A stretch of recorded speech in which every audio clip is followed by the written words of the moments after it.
उत्तर प्रदेश के मुख्यमंत्री योगी आदित्यनाथ ने किया ट्वीट। बोले, केंद्रीय गृह मंत्री अमित शाह पर तृणमूल कांग्रेस की सांसद की असंसदीय टिप्पणी अक्षम्य और निंदनीय है।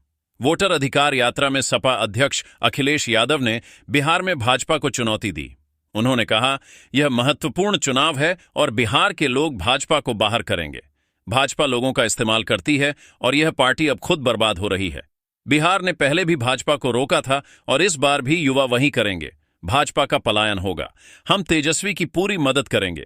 लखनऊ हाईकोर्ट की पीठ ने केंद्र सरकार को आदेश दिया कि राहुल गांधी की नागरिकता मुद्दे पर मामला उठाने वाले कर्नाटक के एस विघ्नेश शिशिर को सुरक्षा प्रदान की जाए। कोर्ट ने केंद्र को निर्देश दिया कि वह शिशिर को हर समय सुरक्षा सुनिश्चित करें ताकि वह इस मुद्दे पर अपनी आवाज उठा सकें। गाजीपुर में सांसद अफजाल अंसारी ने आरएसएस प्रमुख मोहन भागवत की तारीफ की। उन्होंने कहा, जो बयान आया है उस पर मनन करना चाहिए। मोहन भागवत ने महसूस किया कि देश को एकता और भाईचारे की जरूरत है। नफरत का कारोबार बंद होना चाहिए। मैं उनकी बात का स्वागत करता हूं। मऊ में मुख्तार अंसारी की पत्नी अफशा अंसारी पर कानूनी शिकंजा कसा।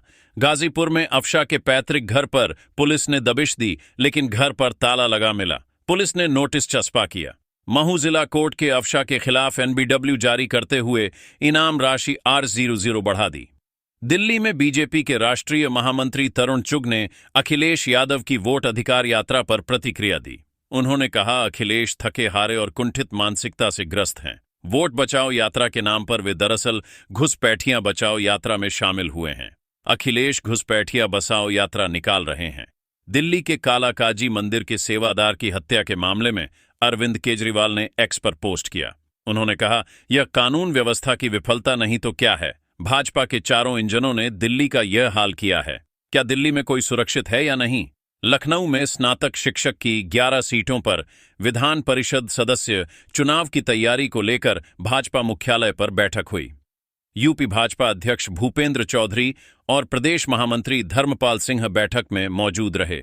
भूपेंद्र ने कहा, हमारा पहला काम वोट बनवाना और वोट डलवाना है। सभी 11 सीटों पर बीजेपी के प्रत्याशी जीतेंगे। लखनऊ में स्वामी प्रसाद मौर्य ने प्रेस कॉन्फ्रेंस में कहा, राइट टू वर्क के तहत मनरेगा योजना शुरू की गई थी, लेकिन केंद्र सरकार इसमें कटौती कर रही है, जबकि मनरेगा मजदूरों की संख्या बढ़ा रही है। 27 करोड़ में से 12 करोड़ लोगों को रोजगार मिल रहा है, लेकिन इन मजदूरों का शोषण हो रहा है और उन्हें सही मजदूरी नहीं दी जा रही। मुजफ्फरनगर में किसानों के बीच आरएलडी अध्यक्ष जयंत चौधरी ने कहा, मैं जो कुछ हूं आपके लिए हूं। जब आप जैसा कहेंगे वैसा निर्णय लूंगा। मेरी नजर हमेशा खेत खलियान, किसान और मजदूर पर रहती है।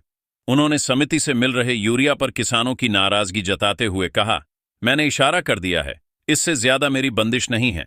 रायबरेली में मनोज पांडे और अदिति सिंह एक कार्यक्रम में साथ नजर आए। मनोज पांडे ने कहा, मेरे भाई की हत्या वर्ष 2000 में हुई थी और अदिति सिंह के पिता अखिलेश सिंह पर आरोप थे। उन्होंने रामधारी सिंह दिनकर की कविता सुनाई और इशारों में राजनीतिक लोगों पर आरोप लगाए। लाश पर भी कुछ लोग राजनीति करते हैं। लखनऊ में मंत्री दिनेश प्रताप सिंह ने एक्सप्रेस पोस्ट पर कहा, राजनीतिक फायदे के लिए नफरत पैदा करना गलत है। जातियों की फौजें बनाकर उन्हें लड़ाना और परिजनों की हत्या कराकर फौजों को लड़ते छोड़ना, यह काम समाजवादी पार्टी का है। भाजपा में ऐसा काम ना हुआ है, ना होगा। सेनापति गले लग जाए, यह समाजवादी पार्टी का तरीका नहीं। आगरा में राज्यसभा सांसद रामजी लाल सुमन ने प्रेस वार्ता में अवैध और नकली दवाओं की बिक्री पर चिंता व्यक्त की। उन्होंने कहा, चुनाव में भाजपा ने दवा कंपनियों से करोड़ों रुपए का चंदा लिया। वर्ल्ड में 17 लाख करोड़ का नकली दवा का कारोबार हो रहा है। चंदा देने वाली कंपनियों के नमूने फेल हो चुके हैं। भाजपा के संरक्षण में नकली दवाओं का गोरख धंधा चल रहा है। गोंडा में पूर्व सांसद बृजभूषण शरण सिंह ने पीएम की मां पर राहुल गांधी की टिप्पणी को लेकर प्रतिक्रिया दी। उन्होंने कहा, राहुल गांधी, यह अभद्र टिप्पणी नारी समाज का अपमान है। समय समय पर राहुल जहर उगलने का काम करते हैं। राहुल गांधी को हमारी परंपरा से कोई मतलब नहीं है। लखनऊ में सपा अध्यक्ष अखिलेश यादव ने एक्सपर्ट ट्वीट, भाजपा का मकसद पीढ़ियों की हकमारी है। अब भाजपा कभी नहीं जीत पाएगी। जागरूक जनता अपना वोट बचाएगी। पुणे महाराष्ट्र में केंद्रीय मंत्री और भाजपा के राष्ट्रीय अध्यक्ष जेपी नड्डा ने कहा, मुझे श्री कसबा गणपति जी के दर्शन करने का सौभाग्य प्राप्त हुआ। भाजपा सांसद रविशंकर प्रसाद ने टीएमसी सांसद महुआ मोहित्रा की केंद्रीय गृह मंत्री अमित शाह पर की गई टिप्पणी पर कहा, यह बहुत निंदनीय है।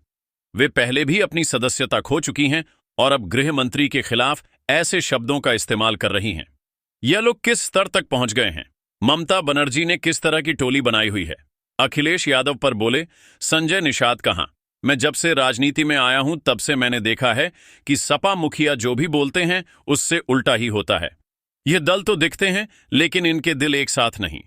कांग्रेस की नीतियां शोषित, वंचित और देश के पीड़ितों के खिलाफ थीं, जिसे लेकर मुलायम सिंह यादव ने समाजवादी पार्टी का निर्माण किया।